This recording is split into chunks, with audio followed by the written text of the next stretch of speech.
Hello, this is Chris Hammond with .NET Nuke Corporation. In this video, part 4 of our installation series for DNN 7, we're going to go through and actually configure .NET Nuke utilizing the installation wizard.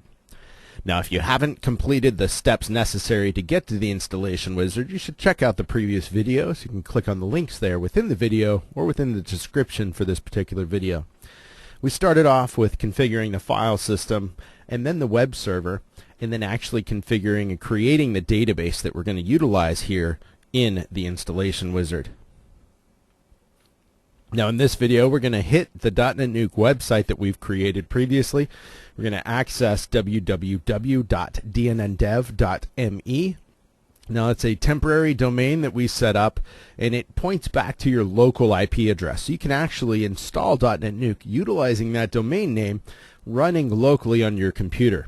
What this allows you to do is to not have to go out and configure any DNS for that actual domain name. Now when we access the website, we're going to see the installation wizard. At that time we need to provide the user information for our default account that is going to be created.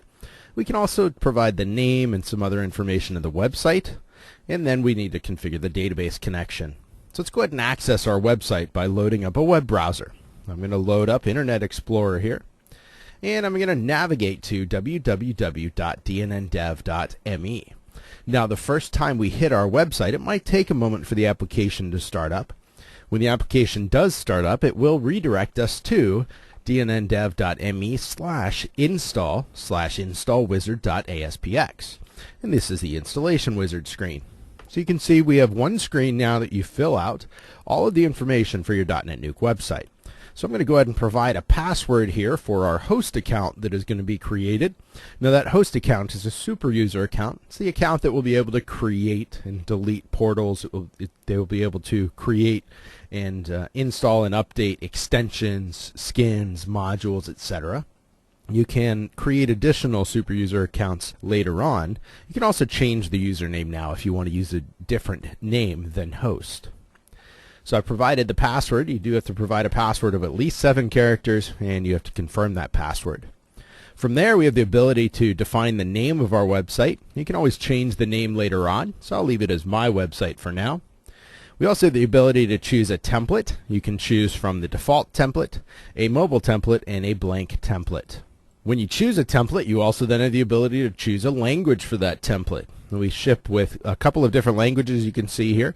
I'm going to use English United States as our default language.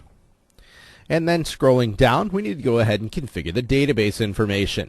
Now if you're installing .NET Nuke utilizing SQL Server Express on a local install, then you can go ahead and leave the database configured as is. I'm utilizing SQL Server 2008, so I need to go ahead and choose SQL Server as our option. I need to type in the name of my SQL Server. In my case, I can put a single period because it is a local SQL Server that is running. I could also type in the name of my computer or the IP address of my computer.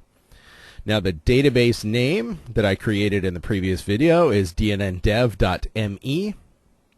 I'm not utilizing an object qualifier within DNN.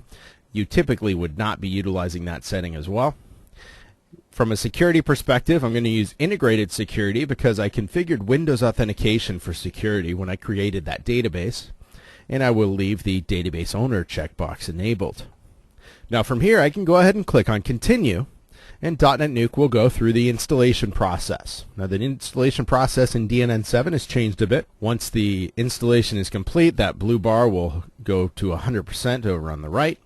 And at the bottom we'll have a link where we can click on the Visit Website option that will take us to our newly installed .NET Nuke website.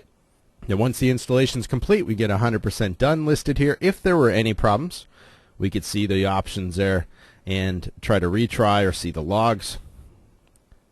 Because it is now complete, we can simply click on Visit Website, and that will take us to our newly installed .NET Nuke 7 website. Now I'd encourage you to check out some of the videos embedded within the Getting Started page in .NET Nuke 7, as well as additional videos within the .NET Nuke video library.